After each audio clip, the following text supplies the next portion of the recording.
Aktar minn 1500 turist huma kkonfermati li ġejjin għall-btala f'Malta fl-ewwel jum li pajjiżna se jkun qed jerġa' jiftaħ l-Ajruport Internazzjonali.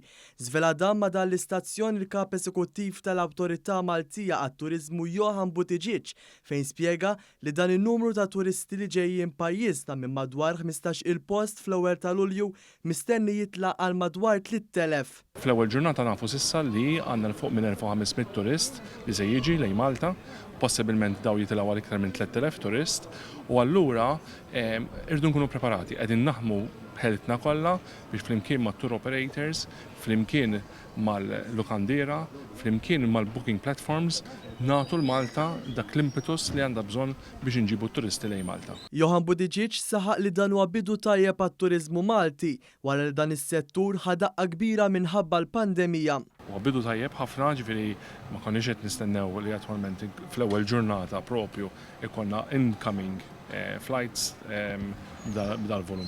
Mill-ewwel ta' Lulju il-linji tal-ajru li operaw fl-Ajruport Internazzjonali ta' Malta ser ikunu qed itiru għal 23 post biex imbagħad mill-15 ta' Lulju l-Ajruport se jkun qed jiftaħ għal bqija tad-destinazzjonijiet.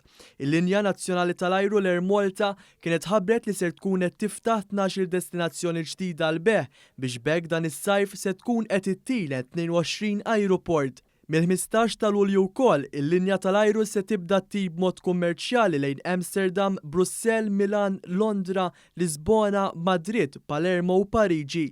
Filwaqt li f'Awwissu l-Malta sejra terġa' tibda tib lejn Manchester.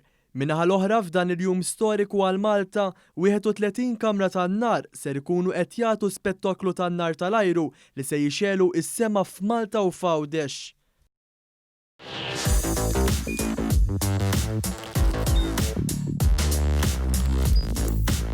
Idħol fuq one.com.mt u hemmhekk tista' tara l-programmi kollha li jxandru fuq One permezz ta' One Play.